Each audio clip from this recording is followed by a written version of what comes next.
Simula tayo dito sa video 1.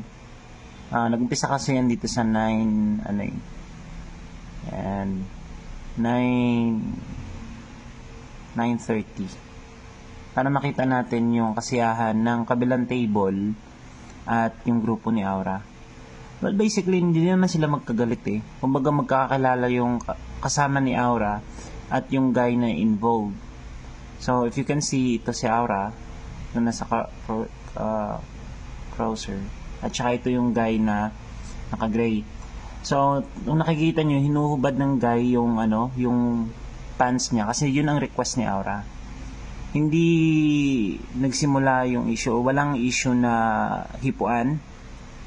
Nagsimula yung issue dahil itong guy na naka-gray gusto magpa-picture dito sa kay Aura.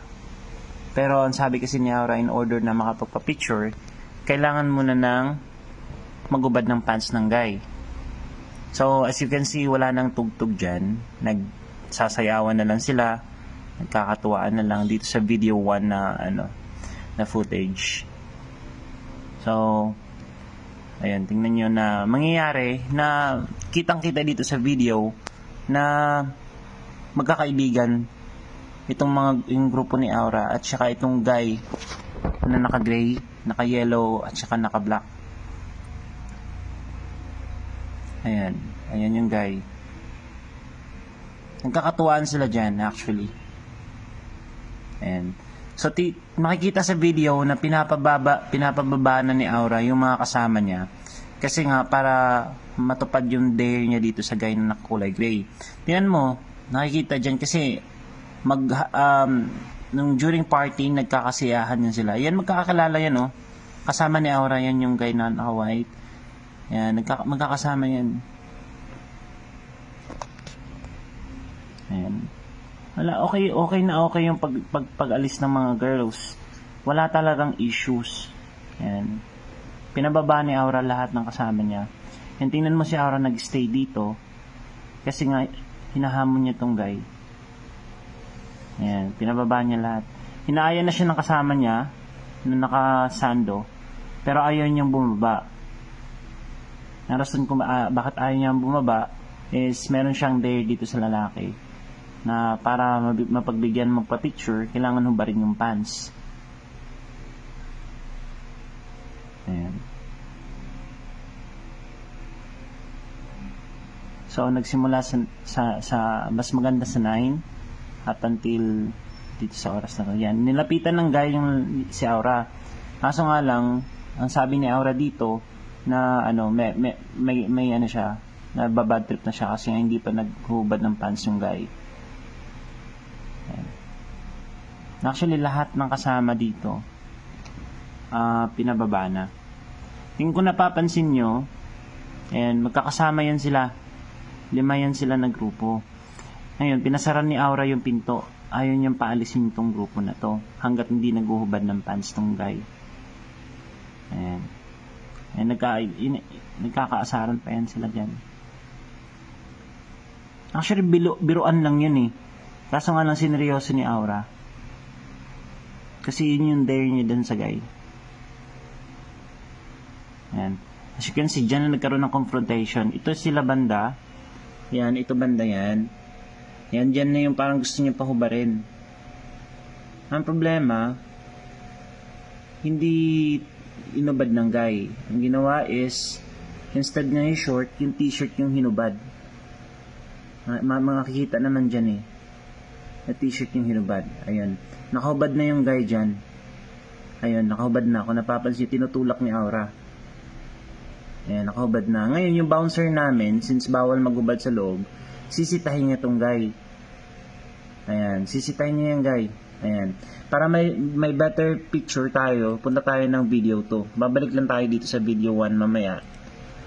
Punta tayo sa video 2. Para makita natin yung pinaka close up sa pangyayari na yun. Doon na tayo sa nagubad na yung guy, no? Forward natin dito. Forward natin kung saan na nagubad yung guy. Yan, pinapababa lahat ng ano yun.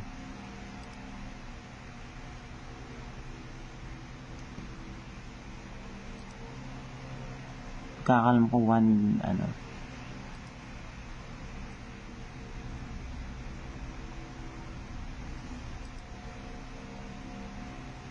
Pinahubad ng, ayun, actually okay sila ni Aura at saka yung guy.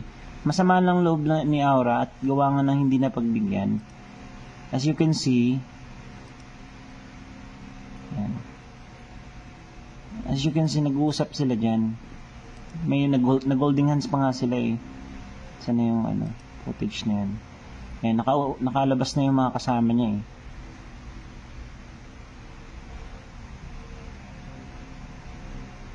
Yan. Magpapaalam na nga yung mga ano, yung mga kasama ni Aura.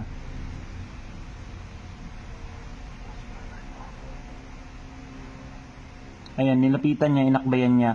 Ayaw magpakbay ni Aura. Kasi, actually, nung during party, masaya naman sila eh. Gusto niya lang talagang pahubarin yung guy. Kaso ayaw ng guy. Ayan. Oh, masaya pa sila oh, nakangiti pa nga si Aura oh. Ayan oh.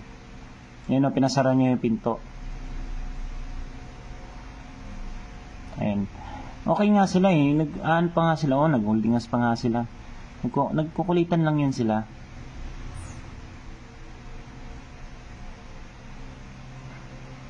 Kukulitan lang yan sila. Dito na yung ang issue, ano, nababad trip na siya dahil hindi siya napagbibigyan na magubad yung guy.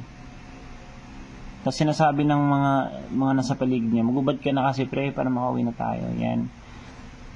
So, as you can see, dito, hinubad ng guy yung t-shirt niya.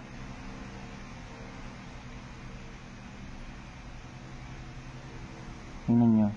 Hinubad ng guy yung t-shirt niya. Ang gusto niya mangyari, isubarin yung short. Kaso nga lang t-shirt lang yung hinubad. Tutulak niya yan. Yan.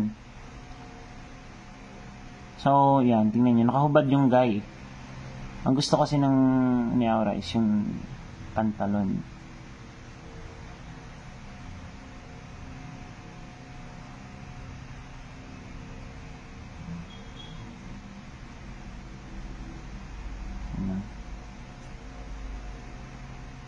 Sinita siya ng bouncer namin eh. Dito na magsisimula yung komosyon dito sa loob. Nung papaalis na yung mga lalaki. So balik tayo sa video 1. Pero teka, play muna natin dito. Yan, hinihatak na ni Aura yan. Tingnan yung crosser. Hinahatak na ni Aura yan yung guy. Makikita naman dyan sa video kung paano hinatak ng guy. Ayan, nagkaroon sila ng rambulan dyan. Ngayon, punta tayo sa video 1.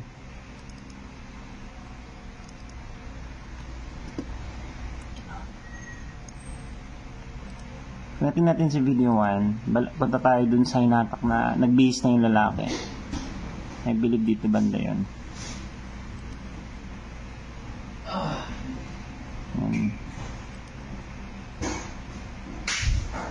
Ayan.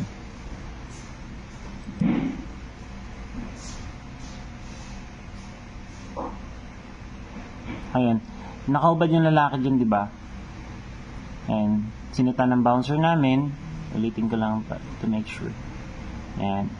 Ibinalik ng guy yung damit niya. I-close up mo, pre. Balik ng guy yung damit niya.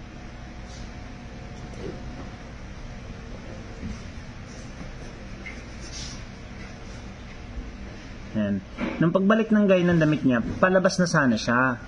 Ang problema, hinahatak siya ni Aura dito. Tingnan mo kung paano siya hinatak ni Aura. Yan o, hinila o. Tingnan mo sino nung unang kung paano hinatak ni Aura yung guy.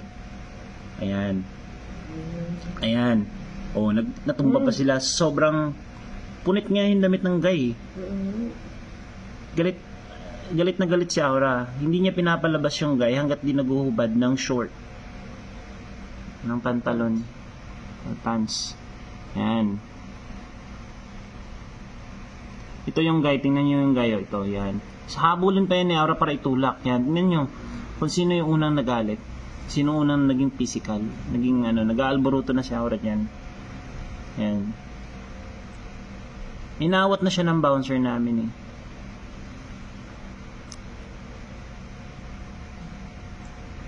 So dito parang nagtatawanan pa yung guy, hindi pa inaano kasi nga akala na ano, pero naiinis na rin yung guy kay Aura kasi na masyado na physical yan. Tutulak pa yan ulit.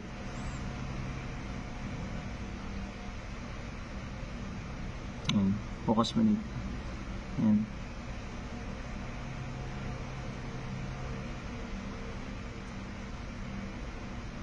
Tutulak pa yan ulit.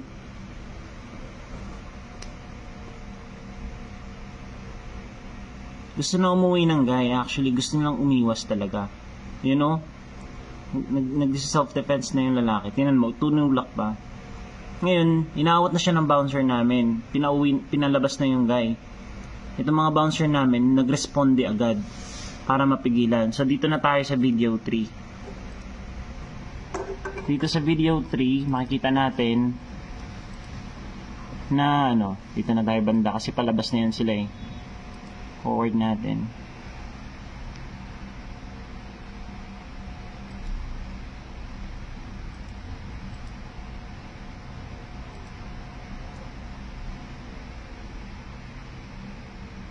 Yan yung mga nakalabas yung tropa eh, ni Aura. Yan yung pinasara yung ano, pinto. Ito na yan. Ay, hindi na. Ayan o. Ito na yung parang nakalabas na yung guy, pinapalabas na ng bouncer namin. Yan, tinutulak ni Aura. Yan o. O. Tinaas na yung kamay ng guy. Ayaw mo laban niya, pero tinutulak pa rin ni Aura. Walang hipuan na nangyari. Yan o, ng bouncer namin. Responde agad yung mga bouncer namin para awatin si Aura. Alam na mga kaibigan ni Aura kung sino talaga yung may issue ng time na yan.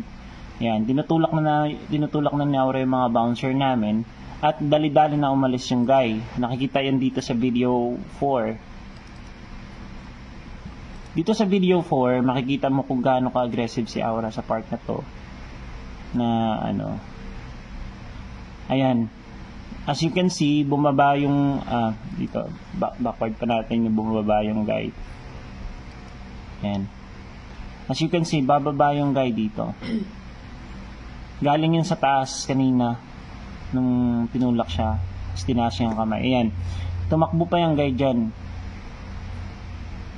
Ayan si Aura. Ayaw talaga magpaawat. Tingnan niyo yung ano. Yung mga bouncer namin todo responde yan para maiwasan yung gulo. Ang problema yan. Kung hindi siya pinigilan, laglag siya dyan. Oh. Gusto talagang saktan yung lalaki dahil hindi siya napagbigyan. Yan. Tingnan mo. Tingnan mo. Ilang bouncer yan? 2, 3. Para maiwasan lang yulo. Ang problema nga lang, ang dami ng kasama ni Aura, 24. 24 na katao yung kasama ni Aura. Siyempre, pagka sinimulan ni Aura yun, pati yung mga kasama niya, ano din talaga. Ayun o. Yan o. Muntik pa siya malaglag dyan pero nawakan siya ng bouncer namin. Pinipigilan siya ng mga kasama dyan pero ayaw magpaawat. So, titingnan natin dito sa bandang entrance. Makikita natin dito kung gaano ka-aggressive si Aura. Ito na yung video 5. Itong video 5, makikita natin dito na ano, hindi ano lang to, glimpse lang to na parang napalabas na. Ayan na, ito. Makikita dito na rumisponde agad yung mga kasama ni Aura nung bumaba yun. Yan yung guy bumaba. Yan. Bumaba yung guy actually. Kawawa nga yung guy kasi punit-punit yung damit. Ayan. Ayan, bumaba na yung guy. Para umiwas lang sa gulo. Yan o. Ngayon, yan yung mga kasama ni Aura.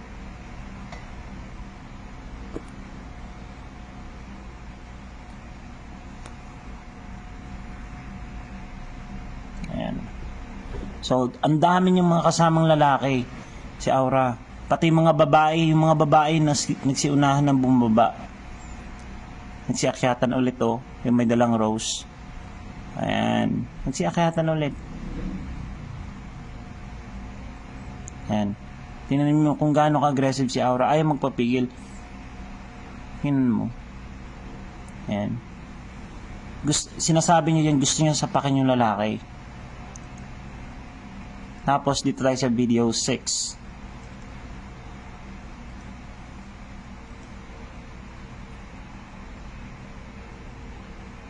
Balikan natin kung saan umalis yung ano namin. Ay, umalis yung yung lalaki. Then,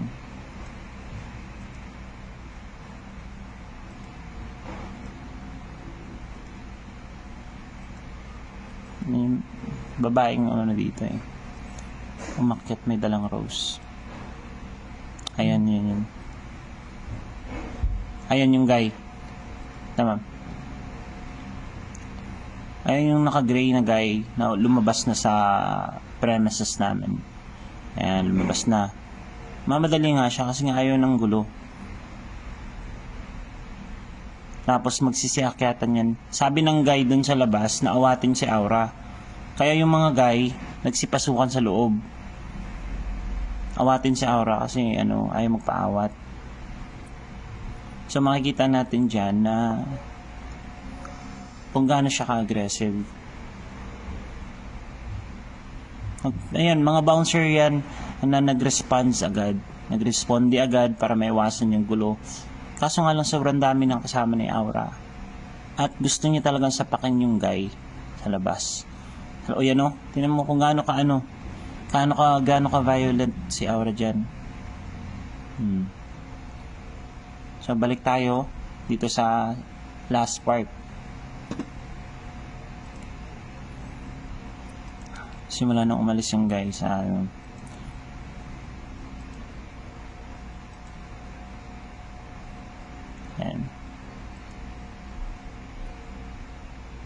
Actually, hindi makikita yung guy dito. Dito dumaan sa nung umalis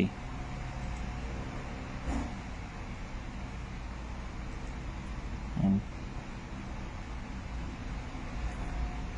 Mga 1:45 ata. Ayan si Aura. Yan Ayan, di naman pigilan si Aura dyan. Doon na nagsimula yung gulo. Ngayon yung guy gusto niyang sugurin. At yung mga kasama ni Aura, wala na kaming footage dyan na further doon sa unahan. Pero gusto ni Aura sapakin yung guy. Then dumating sa punto na nakisali na rin yung mga kasama ni Aura. So basically, wala talagang hipuan na nangyari. Kasi kapag dating sa hipuan, masyado kaming sensitive dyan. Masyado kaming hands-on. As you can inquire, you can also go to the police station ng SAIS dito sa poblasyon kung gaano kami ka hands-on pagdating sa mga ganyang issue. Sa footage na to walang issue na hipuan.